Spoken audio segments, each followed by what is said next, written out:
د لوی خدای په نامه درنو زده کوونکو، زه شفیق الله نورزی د هر څه له مخه خپل سلامونه او نیکې هیلې تاسو درانه حضور ته وړاندې کوم.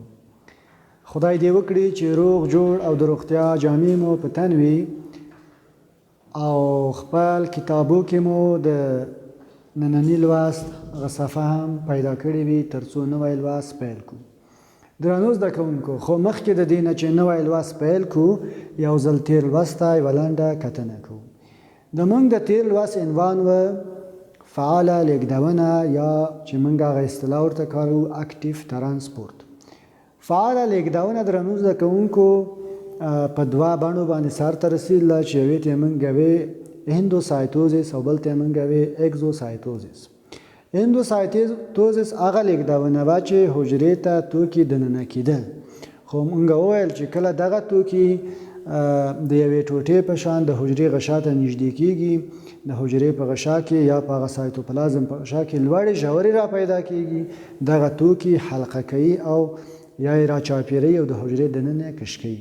خو که چېرته دغه توکي سخت وي نو دې عملیې ته موږ وایو فاګوسیتوزیس، او که چېرته دغه توکي مایع او د څاڅکو په شان وي نو موږ ورته وایو پینوسایتوزیس. نو دغه توکي موږ هم د دې دواړو توکو لیږدونه موږ هم په انیمیشن کې په سکرین باندې ولیدل او ما تاسو ته انیمیشن تیار کړی و. همدارنګه اګزوسایتوزیس هم هغه عملیه وه چې د حجرې څخه ناهضم شوي توکي او یا فاضله توکي د حجرې څخه بهر ایستل کېږي. درنو زده کوونکو، راځو نوي لوست ته. د موږ نوی لوست بیا هم د یوولسم ټولګي اړوند دی، شلم لوست دی. د لوست عنوان دی د دریم څپرکی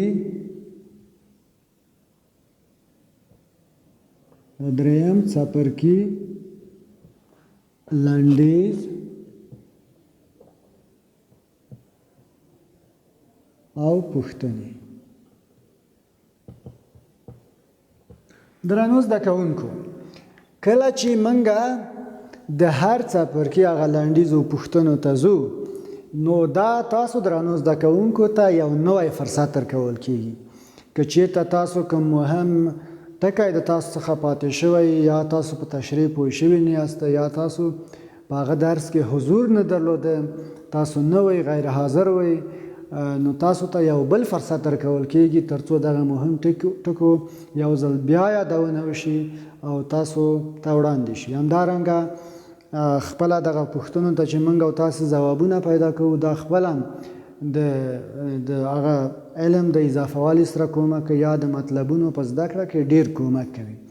درنو زده کوونکو، تاسو ګورئ چې د دریم څپرکي لنډیز هم دلته لیکل شوی دی، هغه مهم ټکي ټول لیکل شوي دي. همدارنګه درې ډوله پوښتنې دلته په دې صفحه کې شته چې ما دې پوښتنو ته ځوابونه ورکړي دي. البته یوازې تشریحي پوښتنو ځوابونه مې نه دي ورکړي چې هغه باندې به هم خبرې وکړو، نورو ته مې ځوابونه ورکړي.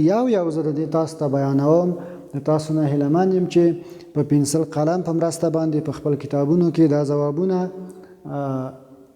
پوښتنو ته ځوابونه ورکړئ او کومه ځوابونه چې زه تاسو ته بیانوم هغه په هغه خپله ځانګړي ځای کې ولیکئ. درنو زده کوونکو، موږ د دې لوست موخې کومې دي؟ لومړی موخه مو دا ده چې د تاسو درنو زده کوونکو څخه هیله کوو چې د درس په پای کې د څپرکي اړوند لوستونو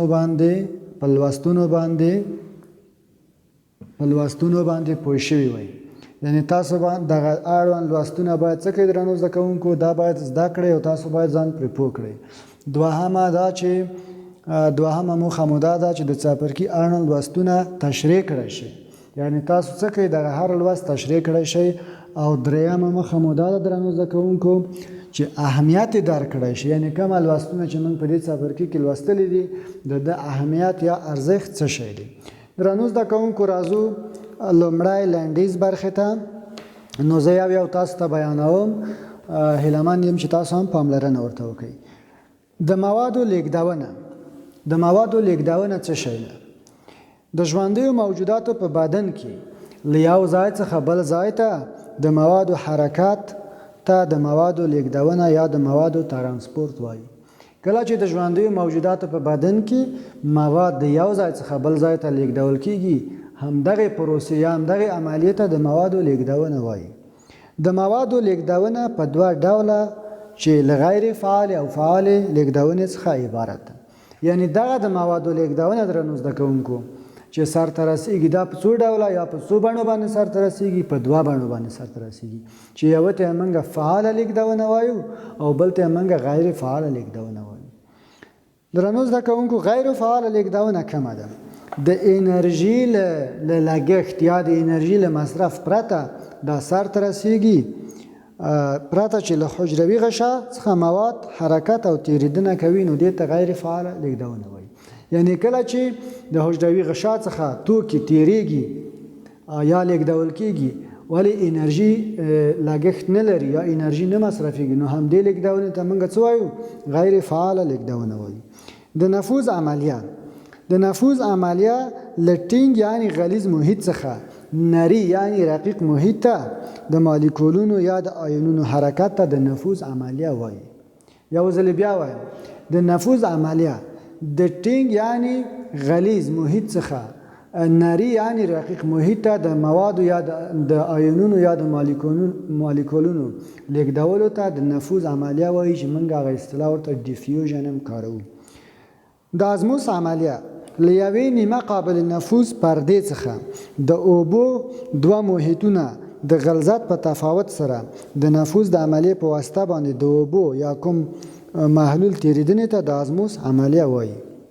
درنو زده کوونکو دا په بل عبارت هم زه تاسو ته بیانوم، غیر د دې نه چې دلته کوم عبارت راغلی د تاسو د لا پوهاوي لپاره. د هغه محیط څخه چې هلته د اوبو مالیکولونو تراکم زیات وي، هغه محیط ته چې په هغه کې د اوبو د مالیکولونو تراکم کم وي، د نیمه قابل نفوذ پردې څخه د اوبو د مالیکولونو تیریدنې ته څه عملیه وایي؟ د ازموسس عملیه وایي. د ټولو ژوندیو موجوداتو حجرې د نیمه قابل نفوذ پردې په واسطه احاطه شوي دي. درنو زده کوونکو کله چې موږ د نفوذ او د ازموسس عملیې څخه نوم واخیسته، دا دواړه هغه عملیې دي چې د غیر فعالې لیږدونې ته اړوند یا مربوط دي. درنو زده کوونکو راځو فعالې لیږدونې ته. د غلظت د توپیر په خلاف د انرژي په مصرف سره له حجروي غشا څخه د موادو حرکت او تیریدنې ته فعاله لیږدونه وایي. فعاله لیږدونه کومه ده درنو زده کوونکو؟ چې د غلظت د توپیر په خلاف د انرژي د مصرف سره د حجرې د غشا څخه د موادو تیریدو ته فعاله لیږدونه وایي. یعنی کله چې توکي د حجرې د غشا څخه تیریږي، دلته غلظت په نظر کې نه نیول کیږي او انرژي هم مصرفیږي یا د انرژي هم لګښت لري. درنو زده کوونکو اندوسایتوزس او اگزوسایتوزس دوه فعالې لیږدونې دي. نو کله چې موږ وایو فعاله لیږدونه دا دوه عملیې لري چې ورته موږ وایو اندوسایتوزس او بل ته موږ وایو اگزوسایتوزس. یعنی هغه فعاله لیږدونه چې حجرې ته توکي پکې دننه کېږي او هغه فعاله لیږدونه چې حجرې څخه توکي وځي. اندوسایتوزس د فعال لیږدونې یوه عملیه ده. کله چې حجره له بهر څخه د مواد یا د یوې ټوټې لکه پروتین څخه مخامخ شي، په سایتوپلازم کې لوړې ژورې پیدا کیږي او له موادو څخه تاویږي او داخل ته دغه مواد کاږي، داخل ته د مواد کشوي. همدارنګه اگزوسایتوزس د فعال لیږدونې بل عملیه ده. په دې عملیه کې ناهضم شوي توکي او له حجرې څخه وځي او حجروي غشا د اندوسایتوزس په شان عمل کوي او مواد خارجوي. درنو زده کوونکو دا د دریم څپرکي لنډیز. راځو د دریم څپرکي پوښتنو ته. درې ډوله پوښتنې لرو درنو زده کوونکو، چې د تشو ځایونو پوښتنې دي، همدارنګه سمې او ناسمې پوښتنې دي، همدارنګه تشریحي پوښتنې دي. راځو زه د تشو ځایونو د پوښتنو یوه بیلګه تاسو ته د تختې پر مخ لیکم او تاسو به د هغه سره سم عمل وکړئ.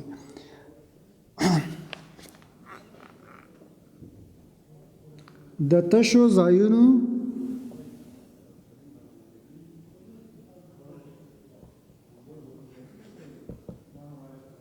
پوښتنې یوه بیلګه تاسو ته لیکم. درنو زده کوونکو یوه لومړۍ پوښتنه: غیر فعاله لیږدونه فعاله لیږدونه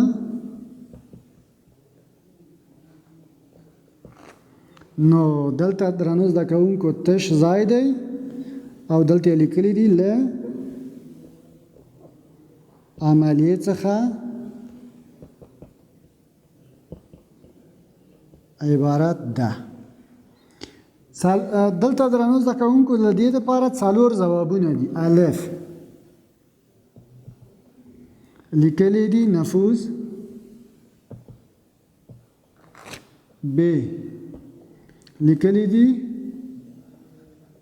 اسموس او جیم تبخیر، دال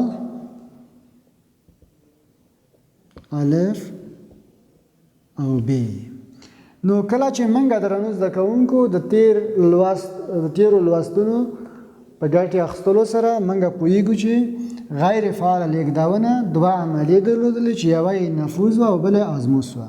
نو منګه د دال هغه ګزینه سمه ده او د دې څخه منګه کرښه تاوو. نو دلته راځي چې غیر فعاله لیږدونه د نفوذ او ازموس له عملیې څخه عبارت. نو کله چې دال هم سم وګاڼه نو دلته پوهیږو چې په دې خالي ځای کې نفوذ او ازموس راځي. درنو زده کوونکو دویمه پوښتنه د فعاله لیږدونې عملیې عبارت دی له خالي ځای دی او بالاخره څلور ځوابونه ورکړل شوي دي. الف اندوسایتوزیس، ب اگزوسایتوزیس، جیم هیڅ یو او آخرینه هم چې دی دال الف او ب دواړه. نو کله چې منګه دلته فکر کوو درنو زده کوونکو چې د الف هغه ځواب سم دی ځکه چې د فعال لیږدونې عملیې هم اندوسایتوزیس کې راځي او هم اگزوسایتوزیس کې راځي. درنو زده کوونکو راتلونکي پوښتنې ته راځو. که چیرې د اندوسایتوزیس په عملیه کې اخیستل شوي مواد مایع وي عملیه عبارت ده له څلور ځوابونه لري. الف فاګوسیتوزیس، ب پینوسایتوزیس، جیم هیڅ یو، دال الف و ب. نو دلته د ب ځواب سم دی یعنی د پینوسایتوزیس په نوم باندې یادیږي. راځو بلې برخې ته چې سمې او ناسمې پوښتنې دي. سمې او ناسمې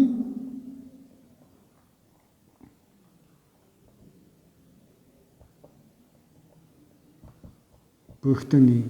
نو یوه بیلګه زه تاسو ته لیکم درنو زده کوونکو. دلته لیکلي دي له نري محلول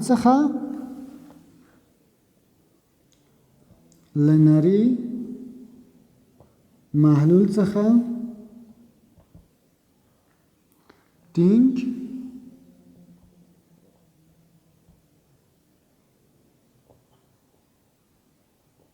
محلول ته د مالیکولونو لیږد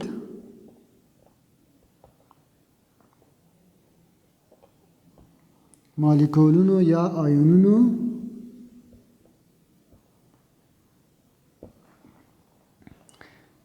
آیونونو حرکت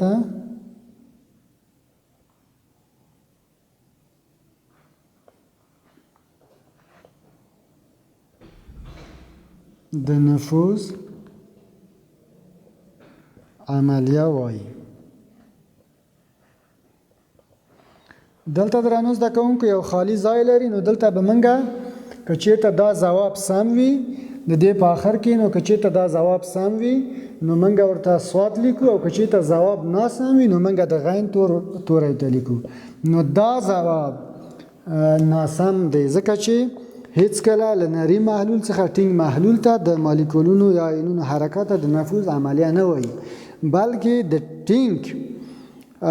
ټینګ محلول څخه نري محلول ته د مالیکولونو یا آیونونو تیریدلو ته د نفوذ عملیه وایي. درنو زده کوونکو بل راتلونکی سوال دی. د سایتوپلازم غشا له یوې طبقې دوه مالیکولونو فاسفیدلیپید څخه جوړه شوې ده. فاسفیدلیپید څخه جوړه شوې ده چې دا هم ځواب سم نه دی یعنی دا کومه متن چې لیکل شوی دی سم نه دی او دلته منګه د غین توری په آخر کې ورته لیکو. راتلونکې پوښتنه د تیریدونکو موادو حجم د سایتوپلازم په پردې پورې څه اړه نه لري. درنو زده کوونکو دا هم ځواب غین دی، یعنی په دې آخر کې موږ د غین توری ولیکو ځکه چې دا متن صحیح نه دی. آخرینۍ پوښتنه، کله چې اوبه یا کوم محلل د نفوذ د عملیې په واسطه حجرې ته جذب شي د تبخیر د عملیې په نامه یادېږي.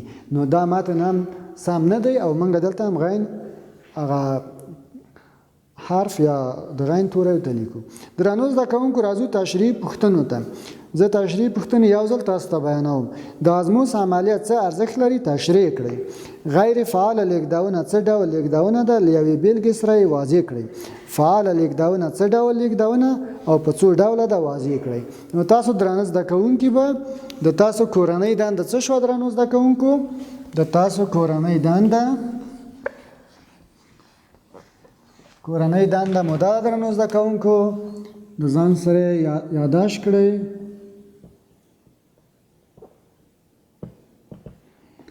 د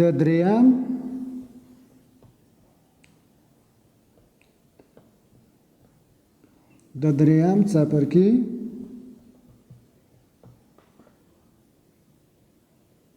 د پوښتنو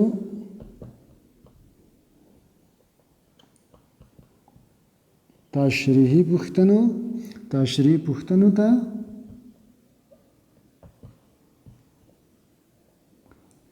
ځوابونه ورکړئ. درنو زده کوونکو دا تاسو کورنۍ دنده شوه. تاسو به د دریم څپرکي پوښتنو هغه تشریحي پوښتنو برخې ته چې 3 پوښتنې دي تاسو به سم ځوابونه د هغه دپاره ولټوئ، پیدا به کړئ او په خپل کتابچو کې به ولیکئ. درنو زده کوونکو د موږ دا لوست همدلته پای ته ورسېده. تاسو په لوی او مهربانه خدای سپارم. ښه ژوند ولرئ.